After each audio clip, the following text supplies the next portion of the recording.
Hi, it's Kobe R. Rice again, back again for another weekly creative update, except this is again the bi-weekly creative update plus like 2 days because I am late. I was supposed to give you guys a podcast this past Monday, but things have just been really insane and crazy, and I will tell you what's been happening in the time that I've been gone. So actually, I believe the last post that I gave you guys, let me just look at my trusty, handy dandy iPhone here. Let's see. The last time I gave you guys an update was on Monday, March 26th. So everything I'm going to tell you is going to be basically about the past 2 weeks that I've been gone, from March the 26th, Monday, all the way up till this past Sunday, April 8th. Although I'll be updating you on a couple of things that happened today, yesterday, and the day before because they're relevant. So just a couple of things. FYI, you guys know we literally just finished the first quarter of 2018. And for me personally, I don't know about you, it literally blew by. And luckily, I have been working on all my creative projects, so I don't feel as though it blew by in a way that's like terrifying, where I'm behind. But I am consistently cognizant of the time that we have, not only during the year, but just like in life, right? And that we should always be making progress towards our goal, and towards our like milestones. And I think I've definitely hit many milestones for this quarter, but instead of giving you a quarterly update that deals with what happened between January 1st to the end of March 31st, I'm going to turn this entire year, so for the entirety of 2018, I'm not going to give you quarterly updates. I'm going to give you like tertiary updates. I don't know how you say it when you're giving updates on a period that's divided into threes as opposed to fours. So I'll be giving you guys updates on my progress creatively, like my overall progress creatively, from January 1st to April 30th. Then from May 1st all the way until May, June, July, August 31st. And then from September 1st all the way until December 31st. So I've sort of noticed that has been my pattern of creative milestone achievement. I'll spend 3 months essentially working on something and then spend the fourth month pushing it out, marketing it, publishing it, etc. That's what's been happening, at least for this year. So no quarterly update for like Q1 for 2018, but we will have like a T1 update, I guess, for 2018 as soon as April closes out. So stay tuned for that. I have a lot of major updates. I mean, these 4 months in the first part of the year have been explosive for me with regard to the things that I've accomplished. I'm super proud of the creative sort of journey that I'm on right now, and it's opening up a lot of new doors for me personally, professionally, and it's just expanding my horizons in a really wonderful way. And I will introduce you to a couple of those achievements in this particular podcast, but that's just like sort of a forewarning for those of you who are interested in my quarterly updates. I see that I usually get a sort of influx of followers or listeners or downloads around those times, which I'm obviously very humbled by, because I don't know, like, who would care about my journey, but some of you guys apparently do. So thank you. But I'm going to be changing those quarterly updates, at least for this year, into tertiarily updates. That's not even the right word. Let me just stop because I'm sounding crazy. I will change those into updates that will occur every 4 months as opposed to every 3 months. Okay, so moving forward, the title of this particular podcast is, let me just pull it up. So this is episode number 64, which is pretty incredible. Yay! And it's entitled Writing Musicals, Directing, and Dealing with Theater Assholes. Because apparently there are theater assholes out here, ladies and gentlemen, and those who don't want to conform to ladies and gentlemen.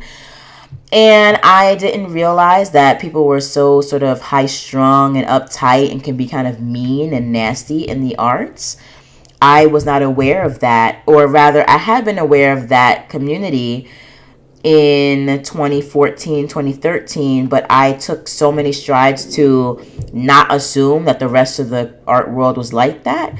And I took so many strides to get away from that community to find a better community that I sort of forgot that these sort of pockets of nastiness and negativity do in fact exist and thrive, much to my chagrin. So we'll talk about that.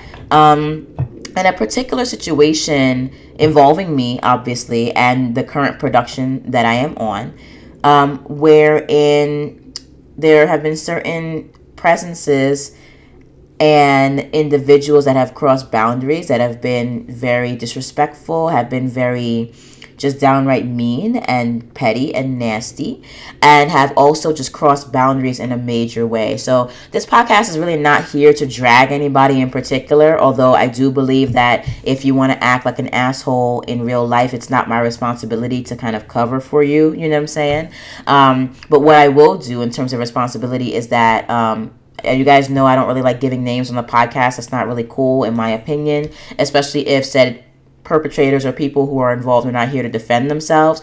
I'm only going to give my side of the story, and I have to be selective with details to maintain anonymity and confidentiality. But I only want to give enough details so that I can get the lesson across to you guys, and so I can communicate what I actually learned from these scenarios to you guys.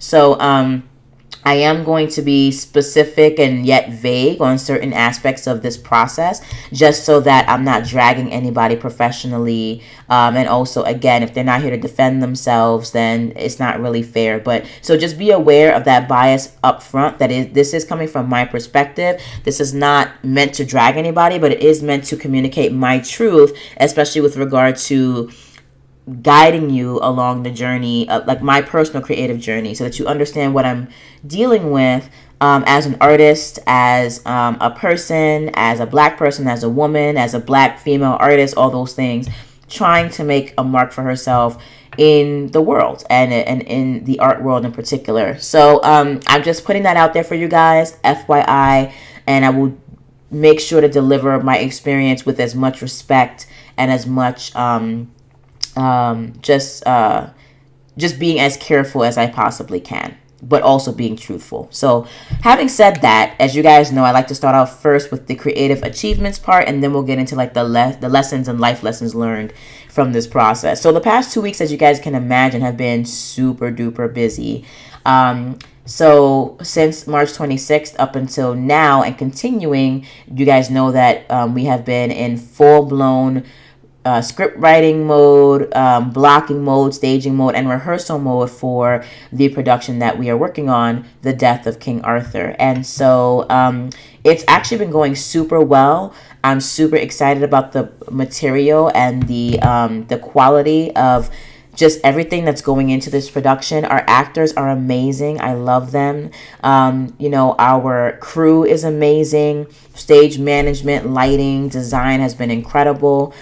People who are excited about the production have been coming on as sort of temporary consultants to help us design the performance space and to help us choreograph certain medieval fight scenes. And there are just a lot of really exciting, incredible things happening in our studio series that I'm super proud of, that are basically being put into motion by the crew and the people who are here, but also by the actors and the co-directors and dramaturgs who are us, myself and my 3 colleagues. So I think we're doing some really incredible work. I'm super excited, and we're opening literally in about a week. So literally next Thursday at 8 o'clock, we open the doors to the public and we put on our first show.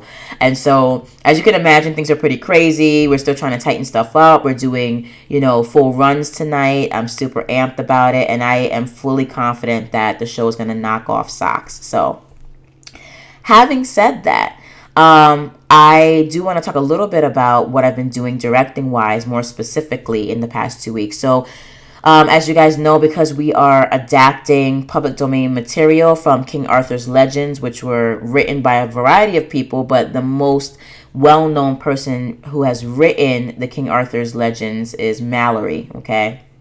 At least that's his last name, who had a really interesting life of his own. So I can imagine sort of how some of his life experiences have made it into the King Arthur's Legends, but moving on. So we've been in the process of adapting the material, and you guys know that I'm in charge of the Morian storyline. And Sir Morian is the only first and last Black Knight of the Round Table whose stories have been buried completely under all the other lore. So the entire purpose of me, again, doing the Morian story is to bring this story to light and to combat the racial erasure, the silence, the negligence that has been put upon this particular storyline simply because it didn't fit in with the other storylines. And I use fit in, quote unquote, very loosely here. So me as the writer, dramaturg, and director of that storyline, my entire goal has been to bring that storyline to light, but then also couch the storyline in a Black American aesthetic. Now, Sir Morian is a Moor, so he is African and also Muslim, although he's been converted to Christianity for, the purposes of what the propaganda was back in those days. As you guys would know, there has been literally a centuries-long holy war between Christians and Muslims ever since the 1100 AD or even 1000 AD or whatever. So he was converted to Christianity for this particular storyline, but I sort of pushed that off and brought a little bit of the Middle Eastern feel to it, but it's also very Black American because I'm Black American, and so couching his Blackness in that context for me meant a whole bunch of different things that we can get into now, but it'll take us away from the main purpose of the podcast. But just FYI, as you guys might have known if you're listening to my podcast, me couching it in a Black American aesthetic means that I have turned the Morian storyline into a more contemporary, medieval hip-hop musical mashup. So we got the songs back, the actual music and the scores back from our sound designer, and they are incredible. It literally brings this medieval sort of music into a hip-hop aesthetic, and it is just amazing. I'm not going to spoil it right now because that, if you guys are local, in Tucson, Arizona, I want you to come see it. But I also would like to not kind of give it away to the world until we close. So after the show closes, I will introduce you guys to the instrumental version, and I hope the recorded version of the hip-hop medieval songs that we have created for the Morian musical. So we had our sound designer create the score and the music, and I wrote the lyrics. And it's something I'm super duper proud of. So that's something that I've been working on for the past 2 weeks.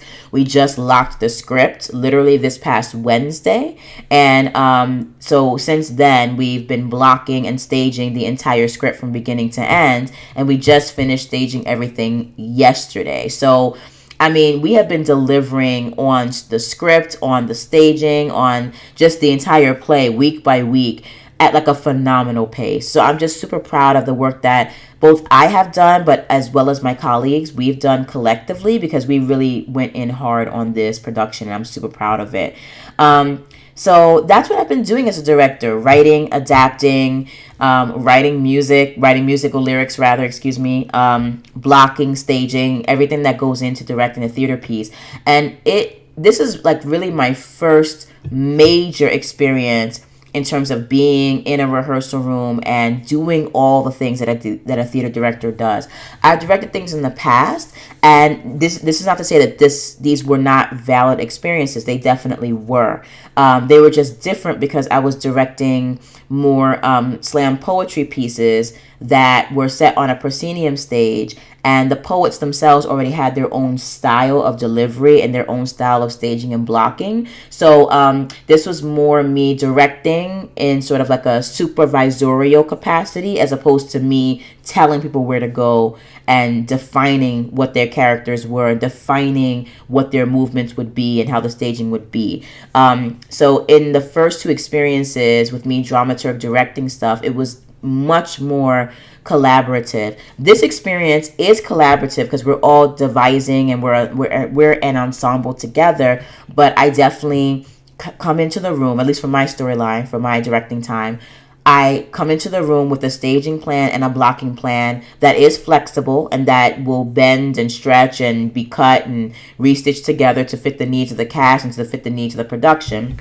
But I did spend every single night a couple of hours before rehearsal blocking out my next scenes so that we could, make sure people are coming in at the right times, that their acting is heightened by their movement on the stage, et cetera, and also developing acting performances as well. So yeah, spending a lot of time doing that, watching performances, giving acting notes, having, developing an ear for what's happening on stage and how the sound cues are playing in, especially because this is a musical.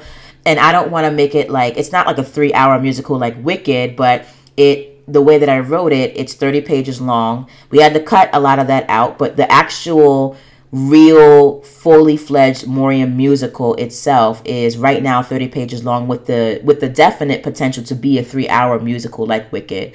3 particular distinctive songs, six set of lyrics, and the songs themselves tell a very clear arc across the entire story, and the lyrics themselves are developed using a 90s hip-hop aesthetic back when hip-hop was used to tell stories as opposed to being used for, say, talking about how much money you have and how much of a boss bitch and a badass you are. And there's nothing wrong with that. Like, I do enjoy that kind of music, but I really do like to be eclectic in the kinds of hip-hop I listen to.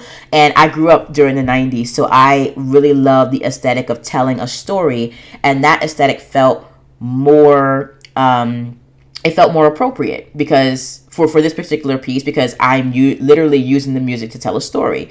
That's what musicals do. And so using that particular aesthetic from that era of hip hop to me was super important, and the sound designer completely, honed in on that, locked in on that, and just delivered the most amazing, incredible script ever. And I am psyched, or not script, score ever, and I am just so psyched. I cannot wait for you guys to hear it. So even if you can't come to our opening in Tucson, it opens on April 19th. That's a Thursday, and it will run Thursday, Friday, Saturday, and Sunday. Performances are 8 p.m.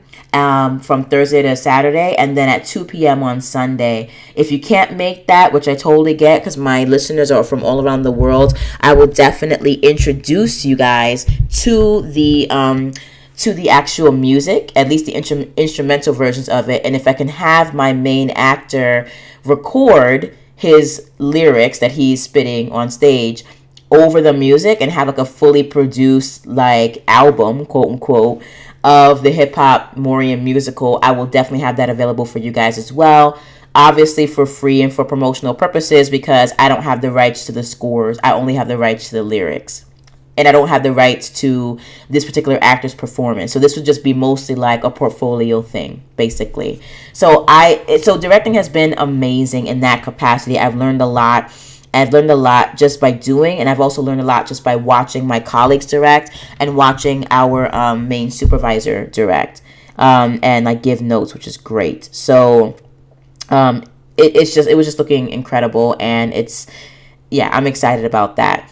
Dramaturgy. So dramaturgy has been going pretty well. We had as you guys know, we are preparing to both dramaturg and direct a play festival in the fall called Erased, and it's about erasure on different levels. So obviously you guys know I'm super interested in cultural and racial and ethnic erasure, but there are other themes of erasure that we are dealing with in this festival that are great. We're dealing with environmental erasure, digital erasure, self-erasure. We're dealing with the erasure of one's past, the erasure of one's previous experiences in a homeland. I mean, there's just a lot of really great stuff happening on that front. And we literally just finished doing the dramaturgical protocols, which is essentially like our dramaturgy information packets for each of the plays that we are dramaturging now. So I'm dramaturging 2 playwrights dealing with racial erasure, and a part of a dramaturgical protocol for that would be getting their autobiographies, having like different versions of the plays as they've been going through the developmental process, having notes associated with each version of the play. So I do I have conversations with my dramaturgs about the notes that I've taken on each draft. So I have a pre-conversation set of notes, and then I have a post-conversation set of notes, also with some addenda as to how we're going to move forward and improve the drafts in the future. A part of the dramaturgical protocol could also be you finding supplementary, what they call theoretical material that will help the playwright to explore the themes and characters of their work more deeply. So, for example, one of my playwrights' works is on gentrification and the erasure of Black culture and Black bodies from a space. It's an amazing play. I cannot wait until it's produced.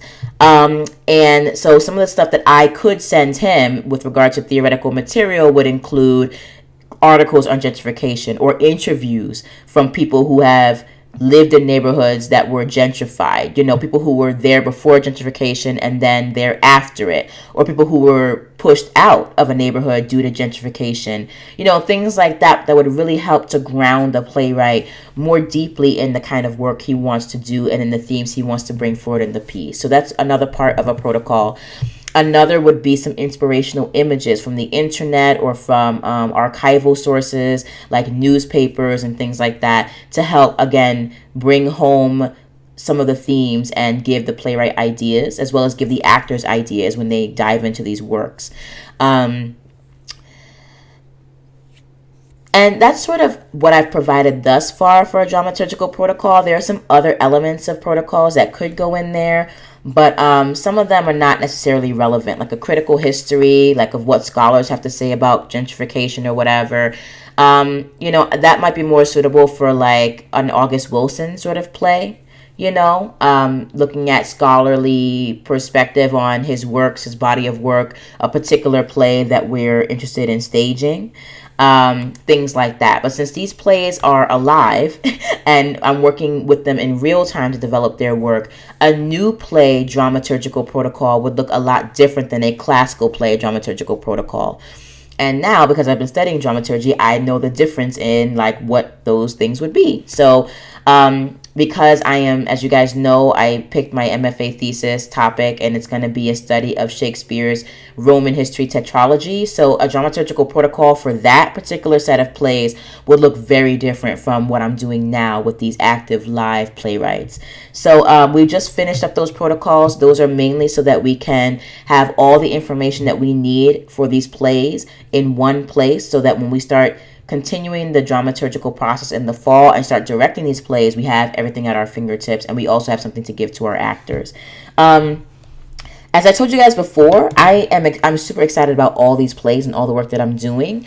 I'm also dramaturging a full-length play with a playwright right now. Actually, I dramaturged 2 full-length plays for this playwright, one that's adapted and one that's an original piece of work. And that's not something that we're going to take on and stage ourselves, but that's just, giving us experience in different kinds of play formats. And as I was telling you guys, I'm super excited about what all these playwrights are doing. I've been fortunate and blessed enough to be working with playwrights of color, and specifically Black playwrights who are all doing very different things.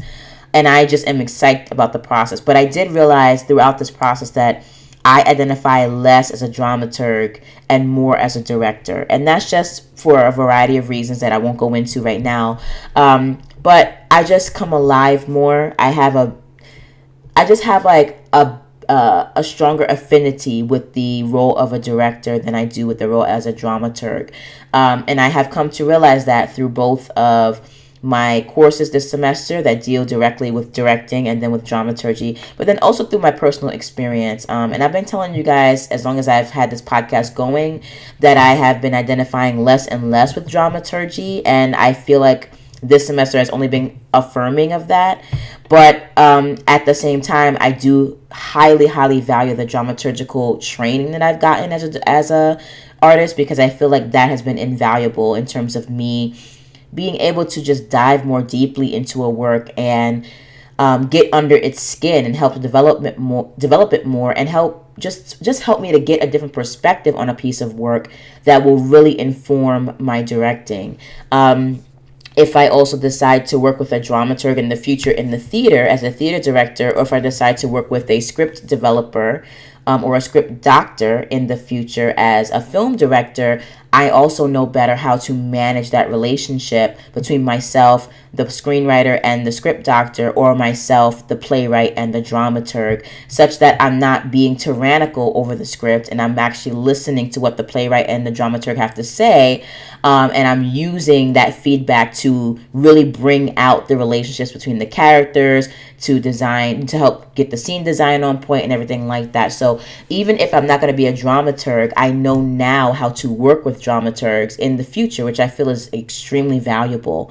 And of course, these skills carry over from theater into film as well. So I feel like I've learned a lot in this process. And now that I have studied classical dramaturgy and new play dramaturgy, I am excited to close off my dramaturgical training with our experimental dramaturgy course in the fall, which I hope will deal specifically with how to dramaturg a devised show or an experimental show, but who knows what's going to happen. So so I'm super excited that I'm gaining all these perspectives and skills, even though I'm not going to identify or even work as a dramaturg in the future.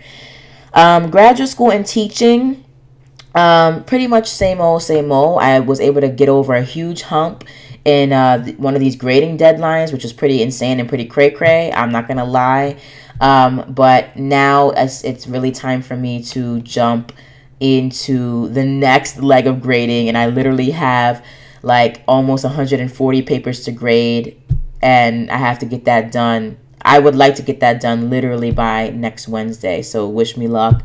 And that should actually be doable, being that now all the directing and staging and blocking is off of my plate. So I can now use my daytime hours for doing other things, which is why you guys are getting this podcast now, because I'm kind of stealing my hours today to give this to you and to do it for me as well. Because I love podcasting and I love talking to you guys about my experience, and I just don't want to like lose that momentum. New Adult Noir. So FYI, New Adult Noir completely took a hiatus during March. It was not intentional, but it's just how it happened. But this month, I am getting myself back in gear and the blog back in gear. And I did that first by kicking off. If you're not on my mailing list, you wouldn't have gotten this email, but I kicked off April with an author exclusive promotion that is focusing specifically on one author. I got King Arthur on the brain. That focuses on one author specifically and his series, which looks incredible. I am super excited about it. It's called The 100 Halls, and the first book in the series is absolutely free. So get it while you can, okay? And then I will be doing a follow-up promotion on book number 2 in the series of The 100 Halls series. So if you're not on my mailing list and you want access to that, make sure you get on my mailing list so that you can, again, be reminded to go get your free book and then to buy the second book.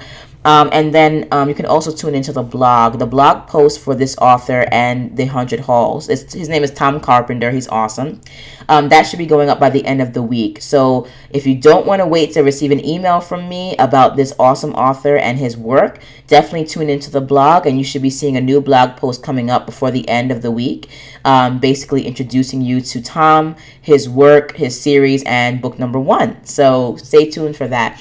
And author exclusive promos will be happening at New Adult Noir more regularly, and this is really the debut of that aspect of the blog and what we're trying to do. As you guys know, because I've been so busy in the past 5 weeks, 6 weeks with the production and with everything else that's happening, New Adult Noir unfortunately had to take a back seat, but we are starting to kind of get more momentum and start that train back up again.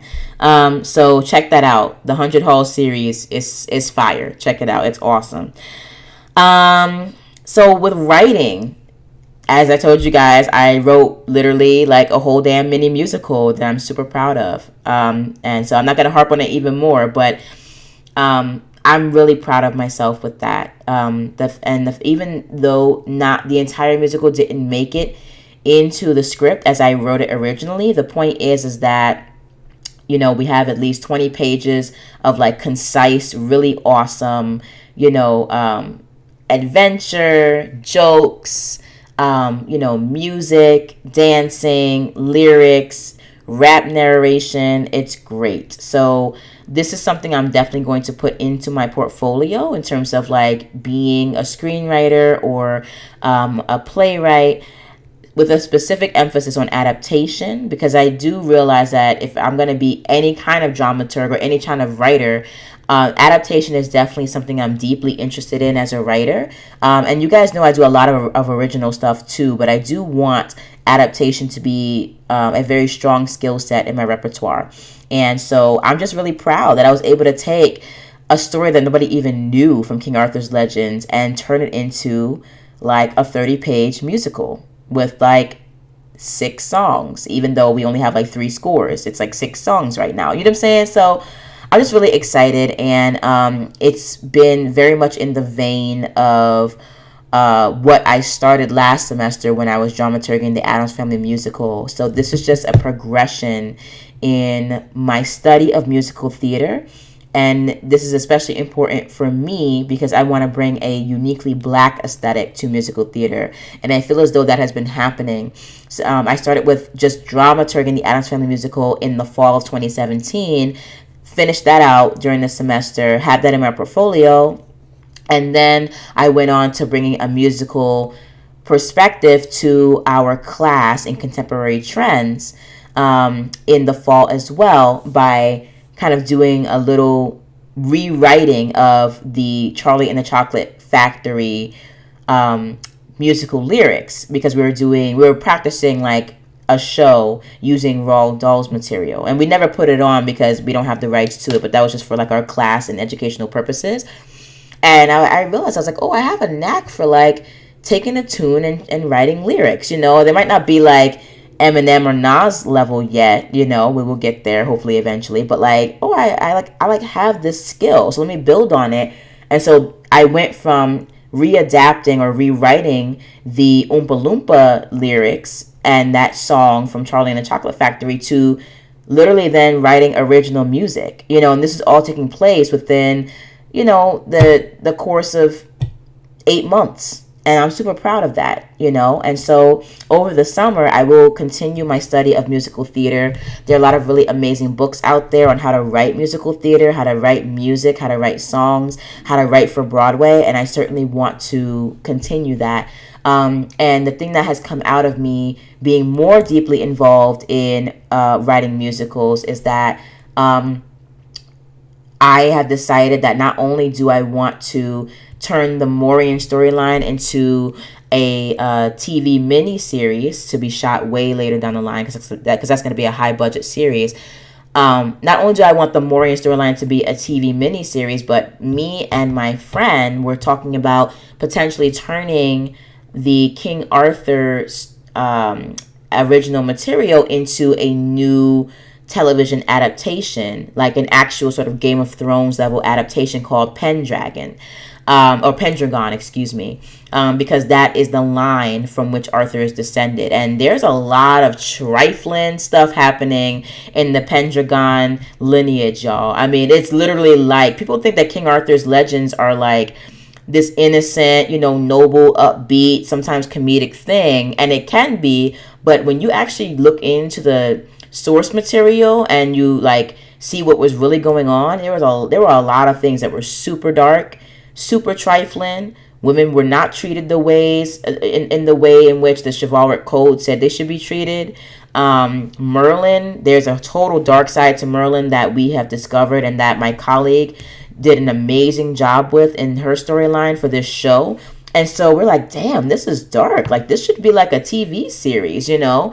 So I'm trying to like get her to work on a TV series adaptation of King Arthur's Legends called Pendragon, which would be gangster. It would be baller.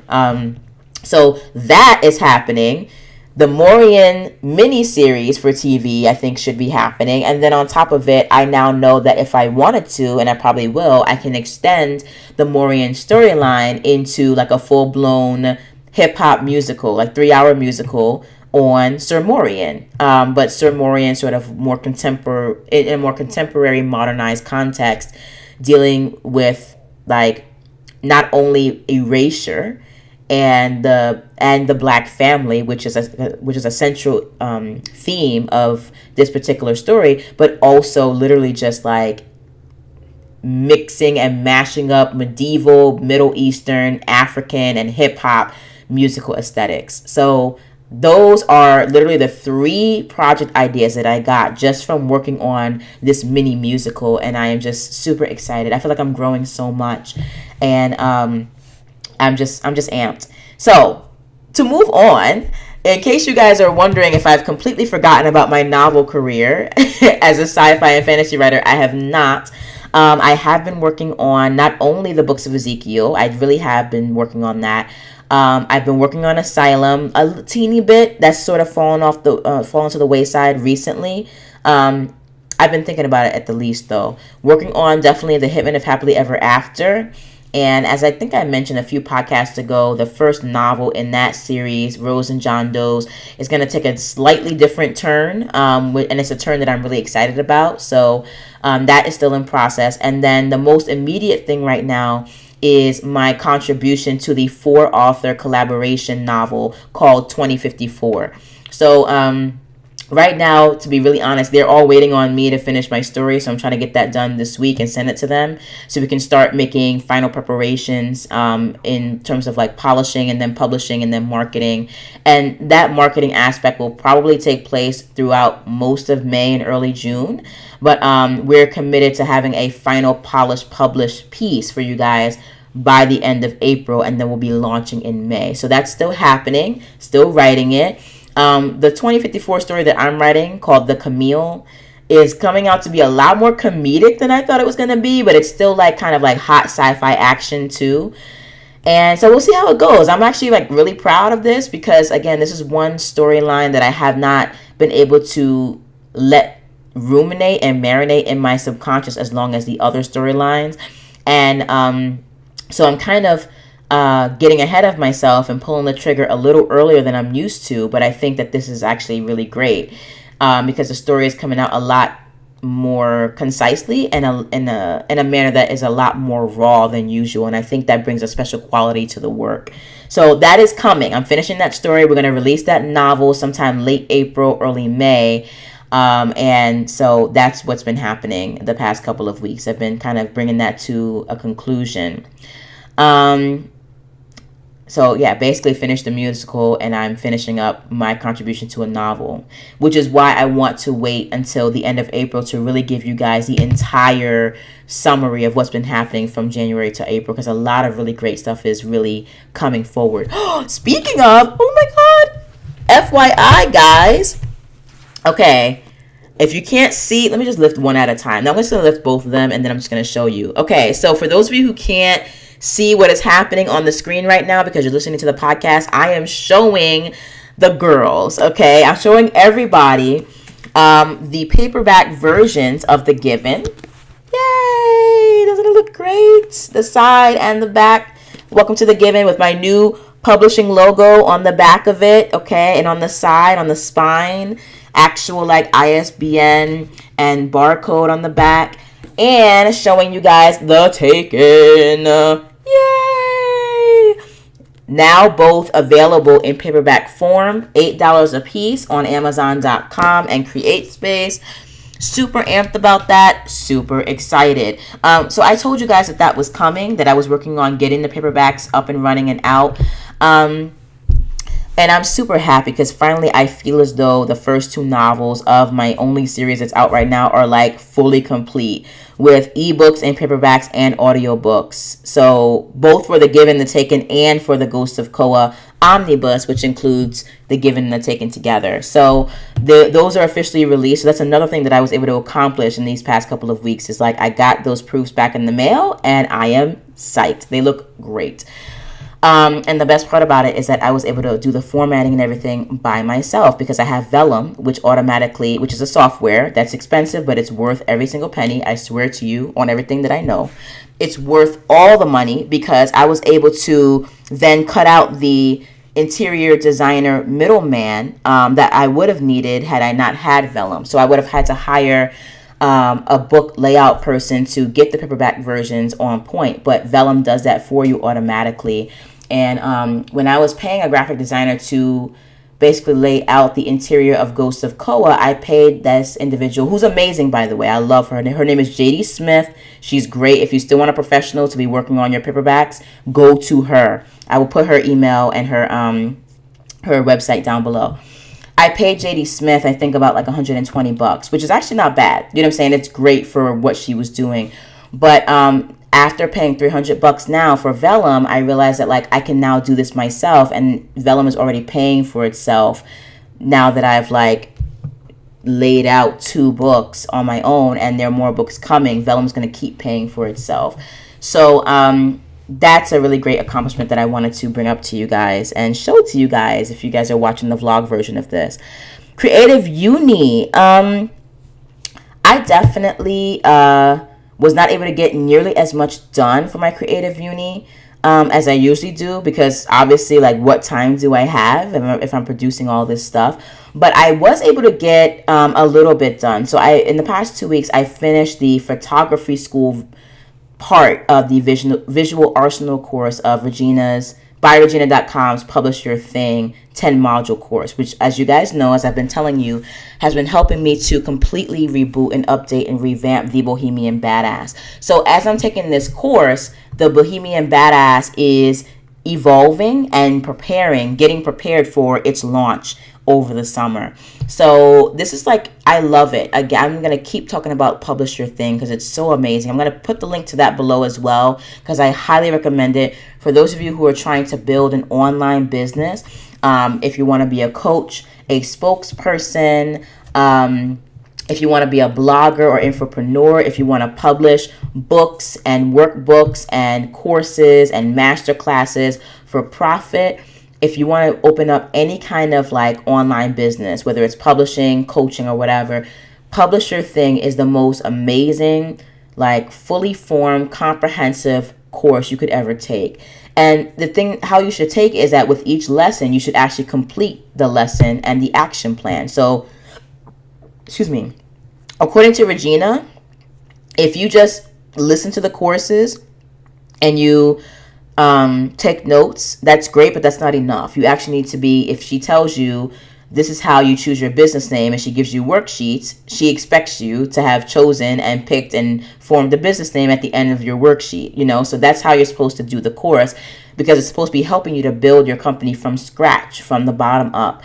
And it's amazing, and it's so intense that I've had to like take breaks from it, and it's definitely worth your investment.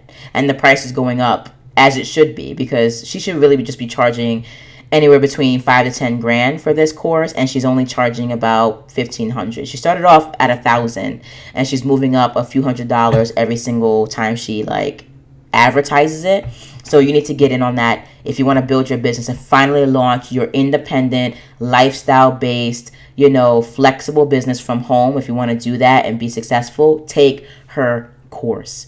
The Bohemian Badass is already looking 10 times better, and I haven't even gotten through most of the course yet. So not even like half of it. I mean, I'm only like a part of the way through the first two courses of this 10 course thing. So anyway, finished the photography school, which is incredible. It helped me learn more about how to do good graphic design for my website and for my business. But then because I want to be a filmmaker, it's also given me a really great refresher course on photography and on filmmaking. So it's just great. It's hitting all the places it needs to hit, and I'm super excited. So that's what happened with Creative Uni. I'm doing that a little bit at a time until grad school is over, which is happening in like 3 weeks, thank goodness. And then I'll be able to fully jump back fully into everything that I want to do creatively and business-wise when my semester is over. Also, self-care was a huge thing, and I'm actually going to now segue into what happened, the things that I've been experiencing on the dark side of theater directing, which you're going to find unfortunate, and it just is what it is. But I did have to, because of these things that have been happening, take a huge step back and really, really engage in some better self-care. So there have been some interesting tensions within, our creative collaborative process that have unfortunately come out informed in the form of some negativity, and in the form of some strange sort of covert competitiveness that I wasn't really a fan of. Sort of, people undercutting each other's work, gutting each other's work, telling others individually in sort of like an off way that their writing is bad, or it's just some snideness happening, some pettiness happening. Like I'm not gonna say I've been the only recipient of this kind of stuff, but in one particular instance, there was actually an actual blow up between myself and another person in our collaborative team, and a lot of things sort of came out that this individual had been thinking about me, and these bad impressions that they had of me the entire process, that they had been sitting on pretty much the entire process, like sort of a lot of bitterness. I unfortunately overheard this individual talking about me behind my back to the rest of my colleagues, which is unprofessional and crosses a line when we're trying to make work together, especially because some of us hold different hierarchical positions. And it was just producing, and unfortunately I overheard this like when I had stepped out of the room. Literally, like immediately after I stepped out of the room, I heard this individual saying very negative, nasty, shit talking things to my other colleagues about my perceived attitude, which I did not have an attitude at that point in time. I think that this individual thinks that they can read my facial expressions or that they know me, and they don't. So there's a lot of conclusions that were being made. And instead of asking me if there was anything wrong directly or what I thought directly, I think they jumped to certain conclusions and then made the decision to then shit talk me to my colleagues behind my back, which I then overheard. They didn't know that I could hear them, but I could. And to this day, I have not confronted the person. I don't even believe that they know that I heard them. But I have taken measures to keep certain parties informed of the unprofessional, boundary pushing, boundary crossing behavior that has been happening. And I also have opened up to other people in our circle, and I'm just being honest about the ways in which I might have contributed to that as well. Because I do believe that just objectively, I have a very strong vision and a very strong perspective. I don't have a problem taking charge when I feel as though I have something that I want to do. But I do feel like, just giving myself some credit, that I try to approach my leadership, my affinity to be a leader I try to temper it with a lot of collaboration and, with a lot of like taking notes, because you get a lot of notes, you get a lot of feedback, a lot of editing, a lot of notes. And I didn't really say much when my script was being gutted. I did not say much when individuals in my collaborative party wanted to give feedback on my directing, feedback on, my staging. I would say literally 95% of the notes that were given to me graciously and with a smile and with gratitude. But when it came time to pushing boundaries, like spending more time on the production than is allotted for, academic purposes, I did have to kind of stay strong with that and set up my boundaries, and that caused a lot of conflict. So I'm going to put this on pause because I think my food is ready, actually. So hold on a second. Hello? Okay, I'll be right there. Okay. Guys, I'm literally going to put you on pause for just a second. I'm going to cut this out of the video, but I will be right back because I need to go grab my food. Okay, peace.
Okay, y'all, I'm back. I'm gonna completely cut that out of the actual podcast. Actually, while I'm stepping away, I'm gonna turn on my thing here. Okay, so I did try to be as upfront with the people in my circle as to how I might have been able to contribute to the negative environment that was being put out there. But at the end of the day, I think that this individual just simply doesn't like me, and I think that that's fine. Like, it doesn't bother me at all. But it's just the way in which the professionalism was dropped and certain lines were crossed. Because when you don't like someone, and if you happen to hold any sort of position of authority or power within a group, no matter what that power is, if you choose to step outside of your professional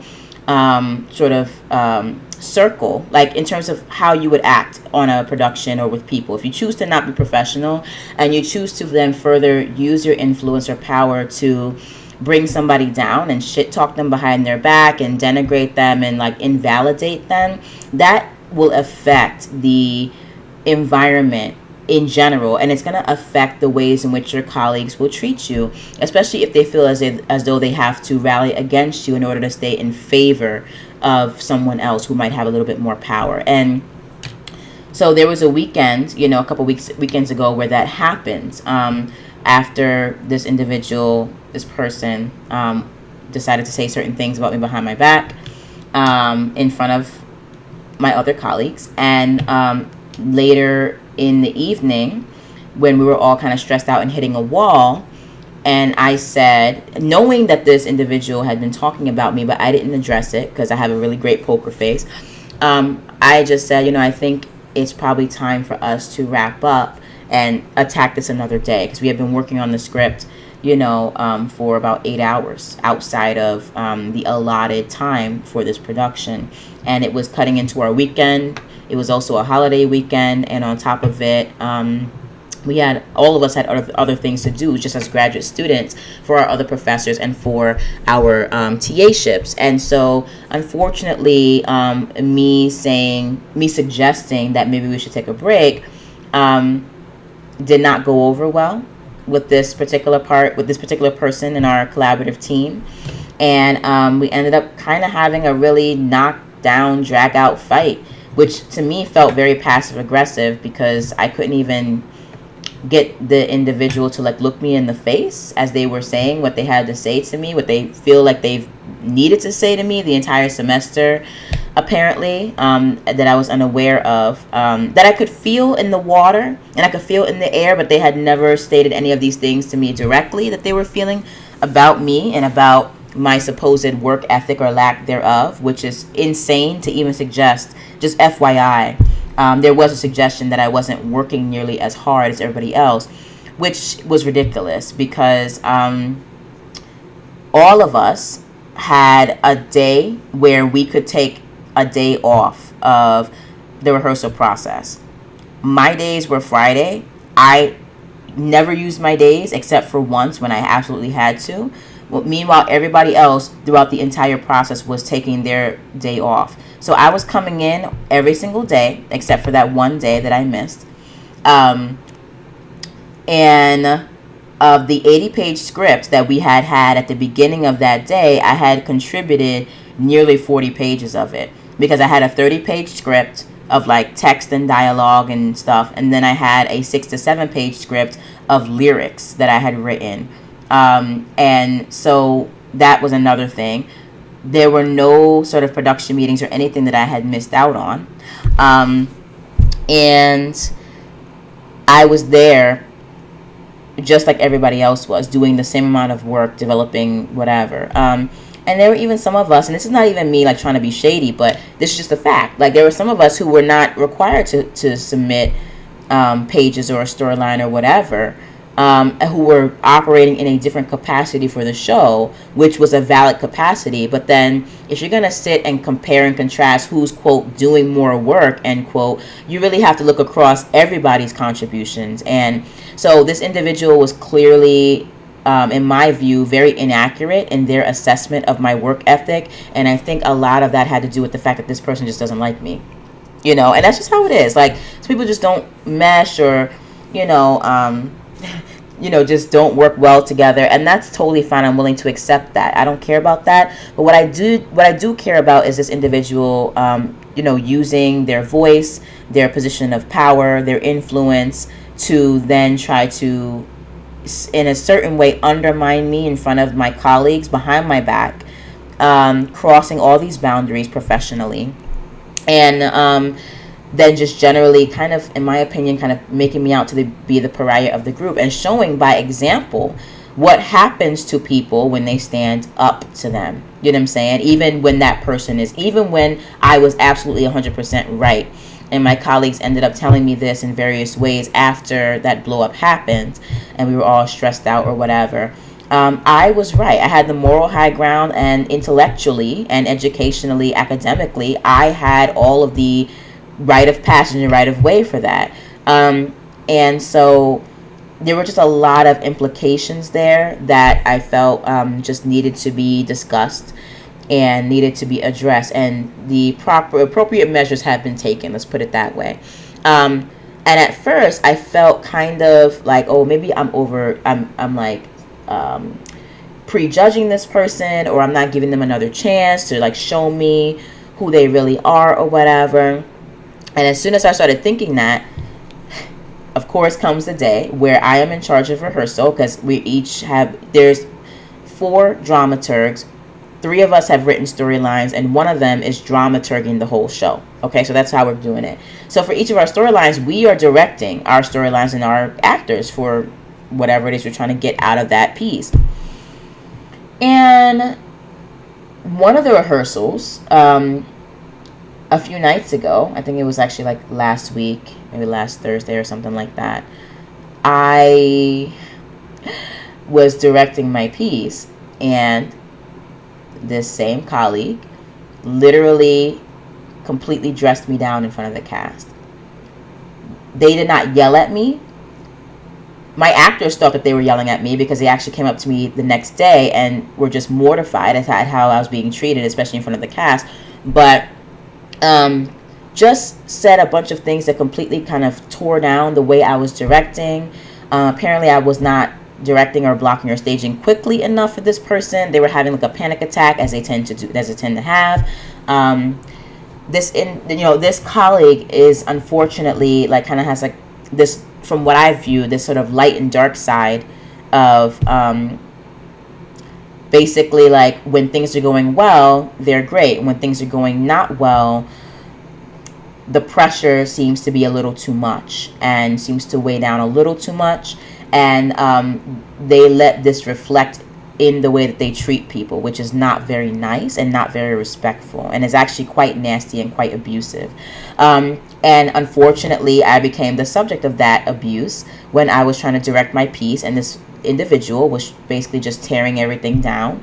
And also the tone that they were using towards me was very nasty, very vindictive, and very full of anxiety. And like, I was pretty convinced after that part of the rehearsal was over that this individual just hated me. Like, it's just very clear. And actually, upon discussing it with other colleagues and just trying to figure out what's going on, apparently there is agreement that this individual clearly has just like singled me out for whatever reason, and just like does not like me or like my vibe or whatever, which again is fine. But my whole deal is like, don't do that in front of, this is like the second time that this individual has taken the opportunity to dress me down in front of other people. Except this time, they were doing it to my face, which I guess I appreciated this time.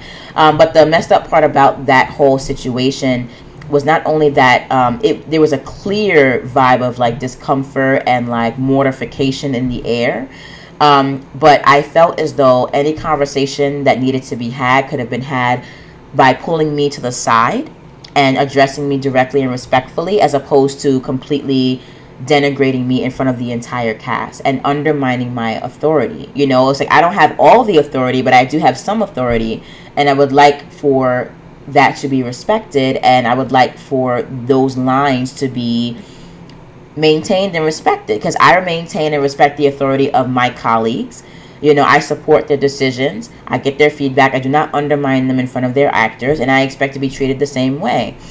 So that was really mortifying, and it just sort of confirmed for me that I did the right thing in terms of seeking assistance with dealing with, the conflict resolution that is required for this, for the more managerial portions of the show.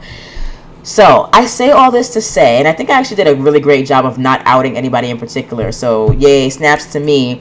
I say all this to say, guys, that no matter what you do, you're going to always be in a situation where people do not like you. They do not respect you. They don't like your vision. They think you're trash, or they want to talk crap about you behind your back. You really have to keep going. You have to keep going and recognize that not everybody in art or theater or film is like this. And even if they are, you have the power to create a very different sort of environment, and you have the power to create your own personal manifesto and how you want to engage with people and the world as an artist. And you don't have to adhere to the nastiness, the competitiveness, the pettiness, the denigration of other people, the cattiness. You don't have to. You can blow past all of that, because at the end of the day, when this individual was doing all the things that they were doing to undermine me, it only really is a reflection of them and how they move through the world. It's not really a reflection on me. And it's also not going to reflect well on this individual when the agents of conflict resolution become more deeply involved, which will happen at some point in the future. Hopefully to everybody's benefit, including this individual. But it really just made them look bad. You know, like doing that to me in front of people, trying to undermine me and trying to put me down. It didn't do anything towards me, because my actors love me and I love my actors and I love my storyline. I love my lyrics. I know that there's always room for improvement and that I'm still learning as a director. That's something I always try to keep in the forefront. And I always, I do have a vision when I go into the room, but this is why I'm so flexible, and I give all my feedback good reception.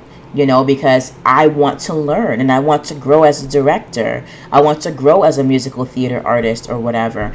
And I can't grow if I'm doing all the talking. I have to do some listening. So I feel as though personally in my heart of hearts that I'm coming to the work and to the room with a very strong presence, a very compassionate presence, a very collaborative presence, but also a very receptive presence that can receive constructive critique. I do feel as though I did all the right things in this scenario. What I am not going to tolerate, though, is destructive critique and criticism and nastiness. And this particular individual, I think, has some things to work out for themselves in terms of how they want to engage with other artists. But that has nothing to do with me, and that's not going to stop me from doing what I have to do. So a couple of sort of lessons that I just want to leave you guys with before I go is, one, it's always great to stand up for yourself and always try your best to do it with class if possible, especially if you're in front of other people with whom you might be working in the future. I think I had to do that a couple of times throughout this process, and it really has taught me how to be firm, assert my boundaries, be clear and direct, and be unwavering, but also do it in a polite and respectful way. That's one lesson I want you to leave with. Two, I learned to embrace my imperfection and to walk imperfectly and to be happy about that and to be okay with that, and to consider myself and my work as a work in progress that is actively seeking to progress. Some people really cannot deal with walking imperfectly. They can't. They can't imagine looking like they are a work in progress in front of other people. And for me, I don't care about that, because being a work in progress in front of other people will help me to grow more. It helps me to be more comfortable in myself, in my work, and it also allows people to give feedback so I can continue to be better. So for me, walking imperfectly is the only way to walk through this world, with your eye on the prize of getting to that point where you're happy with the final product. The other thing that I learned is number 3, that when something is going wrong on a set or a studio and there are people in place to maintain the workplace ethics and the workplace culture, you should definitely use them, because they will find a way, if they're really good at what they do, and I'm lucky that I have people here to support me who are good at what they do. If they are good, they will be able to find a way to help you protect yourself and to keep yourself safe, while also allowing you to continue to do your job and engage with work, while also very respectfully and professionally addressing the dysfunction in the workplace, such that it does not blow back on you in a retaliatory fashion. And I have found my resources in this particular situation to be extremely helpful, extremely knowledgeable, caring, loving, and just very, very professional. So if you have those things in place, if you're working in an institution, or you're working on a project as an artist and you have those mediation services in place, definitely try to use them. And that brings me to point number 4. I would say to try your best to use those strategically, to be honest about things that are happening. Don't make stuff up to get people in trouble, because I've been 1,000% honest with everybody in this process about what's been happening sort of culturally in the room. And they're going to make their own judgments. So present only the facts and let them do the rest of their investigation or research on their own, so that they can come to their own conclusions. But be honest, and just make sure you're showing up to, that entire process, including mediation, as centered as possible in both what you did right and what you did incorrectly or what you did wrong. Because if you're just sitting there pointing the finger and you can't point any fingers at yourself, you might have a blind spot there, and you need to check it. And you also will not come off as believable, because everybody has some small smidgen of how they might have contributed to a bad situation. And you need to even acknowledge that smallest thing. Even if the person was just a total asshole and it's not your fault, like, you should be asking yourself, what could I have done better so that I'm not in this situation in the future, or I don't choose to be in this situation, or whatever it is. So just walk in your truth, as while you're walking imperfectly, walk in your truth as well, and try your best to be fair. And just number 5, have fun with your art and be respectful to people. It's just basic rules of life, but have fun and be collaborative, be respectful, like, be engaging, be fun. Like, honestly, when I was going through all the drama that I was going through, and that I'm kind of still going through, because this person I still have to make art with, and I have no idea when they are going to have a great day or a bad day and blow up out of nowhere. The fun was getting lost when all that was happening. And I'm sorry, but I'm not going to be an artist and also be stressed the hell out. If I want to be stressed the hell out and be dealing with people that I don't like and taking abuse, you could at least be paying me figures for it. You know what I'm saying? So there's a reason why I didn't go into corporate America. I didn't go into finance and like banking and investment or whatever, that kind of cutthroat world, is because I don't want to live my life that way. I chose to be broke. I keep saying this over and over again, but I'm going to keep saying it. I chose to be a broke artist, temporarily broke, so that I could do what I love to do and be happy.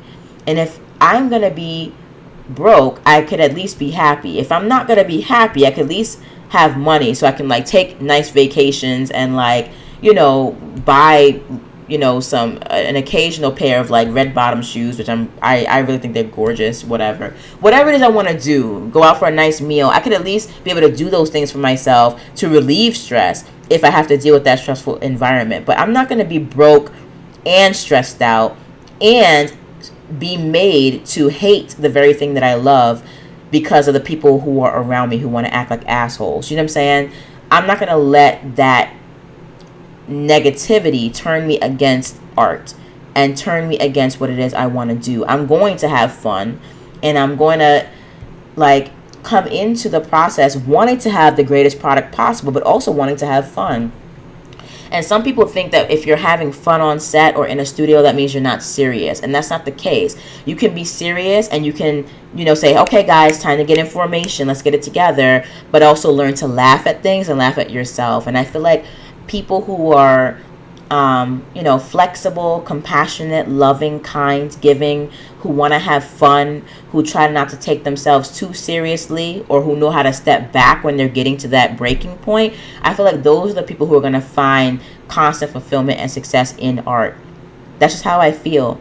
And people constantly comment on how I feel or I look very calm under pressure. And that's because at the end of the day, one, I've been through things that are far more harrowing, like having to feed my family on like $20-$30, of groceries. I've had to do that, you know what I'm saying, in my past.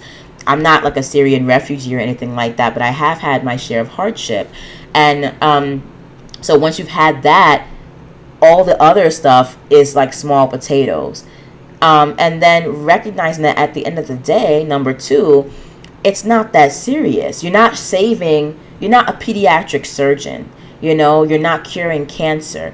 I love art. I think art is important. I think it's significant. I think it is absolutely necessary to our human existence and to the evolution of our human race. And it's integral. It cannot ever, if art were destroyed, we will be destroyed. However, for people to act as though we are literally on the clock doing like a life-saving pediatric surgery, to me, like you're overblowing your purpose. Now you're overestimating your value and the importance of what you're doing. And so this is not to say that art is not as important as everything else, but there are certain things in life that are more important, like health, happiness, hygiene, self-care, self-love, that if I have to choose, I will choose those things over my art if people in art are being assholes. So those are just some of the lessons I just wanted to leave with you. Do not let people bully you. Do not stand up for yourself politely, respectfully. As long as they're not trying to hurt you, don't try to hurt them. But for those of you who want to be directors, you're going to have people who are not for you, who don't necessarily support you, who kind of want to see you fail, even if they're, not making that very obvious to you. And just keep on trucking and keep making your art and keep asking for feedback so you can get better. We all start somewhere, and this is my starting point.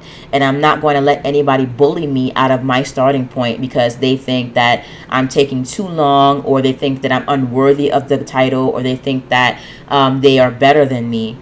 That's not the point. The point is that even this particular colleague had to have a starting place. You know what I'm saying? And this is my starting place. And no one's going to take that away from me. Period. So that's all I want to leave with you guys. It's been a really crazy 2 weeks. Very emotionally challenging. Very emotionally painful in some ways by the way that I have been experiencing some parts of this production, but overall, that's really just like, honestly, 20% of my experience. The 80% has been incredible. I cannot wait for, the next opportunity. I cannot wait until we open, and I'm just really psyched. So I'm going to leave you guys with that. I'm going to eat my food because I just came. I'm hungry. I want to go do some work before my rehearsal, and I will see you guys in about 2 weeks. All right, let me just actually give you a date because, come on now. I will see you guys again on Monday, April 23rd, hopefully. And then after that podcast has aired and the next 2 weeks pass, I'll be back on the podcast probably every week because school will be over. So I'm super excited about that, super amped. And thanks for just sticking with me on this journey. Guys, things are really happening. I'm really excited. And I feel like this year, is a real, just like in 2013 was a huge turning point for me in my creative career. 2018 has already been a huge major turning point for me, and I feel deep in my soul that it's only going to get better and bigger this year. So anyway, I'm going to end it. I've been saying bye for the past 5 minutes, but I will see you guys in 2 weeks. Wish me luck. Keep writing, keep creating, keep being badass, keep standing for what you believe in, keep claiming your starting point. All right, and I will see you guys in a bit. Bye.